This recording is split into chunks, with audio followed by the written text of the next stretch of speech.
setting themselves on fire? I tell you, next time the kids are screaming for ice cream and pop, I may just douse myself in kerosene. I use that as a threat to my kids all the time, so it's no wonder they're so screwed up. That's one of the tough things about being a mom, not ruining their lives with guilt. As a matter of fact, I don't let my kids watch cartoons or slasher flicks. Really? That Knife After Dark movie may be #1 in the box office, but my kids certainly ain't gonna see it. If you don't raise your kids right, they end up being like Nude Boy over there or working in radio. I want them to get proper jobs, like being a doctor, not a patient. That is offensive. My mother understood I was special. She made me wear a bonnet as a child, and when I demanded to go to school naked, she was fine with it. After social services moved me, she would still write to me. I still remember when she kissed me goodbye. But Barry, earlier you said you discovered naturism, taking your... I've got a lot of personal issues. Look at me.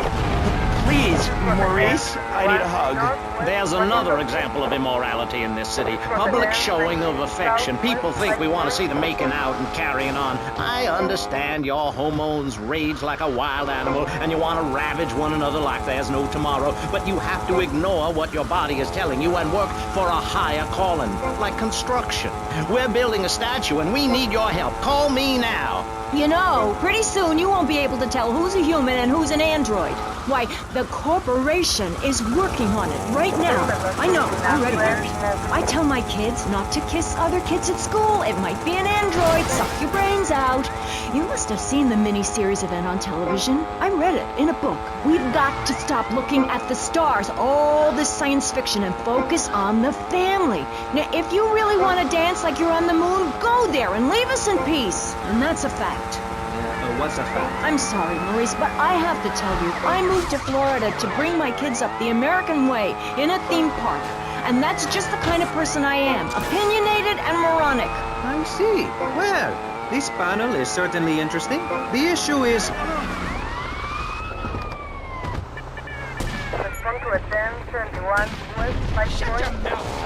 Critics complain it's immoral to meddle in the affairs of other peoples and cultures. Pastor Richards... What? What do you make of meddling in other people's business like an over-opinionated sociopath? Well, let me say that money could have gone to much better things, like reserving a place by my side in the Pastor Richard Salvation statue. But I digress and plug. Stop doing Don't that. interrupt me, boy. Anywho, I address the Alaska issue in chapter 23 of my book. You see, the Alaskans are lunatics, plain and simple. They eat whales and snow, and they sleep in the freezer. Who wants to eat snow every day? Oh, I tried to help. I sent a helicopter with copies of my book, but they burned them in a pile for heat. If the people of Alaska choose to live there, let them. But don't come crying when you're tired of eating penguin and it snows 18 feet a day. Yes, but don't you think it's I important... think it's very important to listen to me, young man. That's what makes the state of Florida great. Rather than help improve where they are, people nationwide abandon their hometowns, come down here, and shove their beliefs down everyone else's throats. That's the American way, always has been.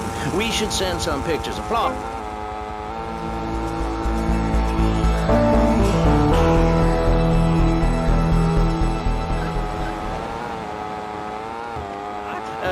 Mars, Alabama. I founded 3 colleges there.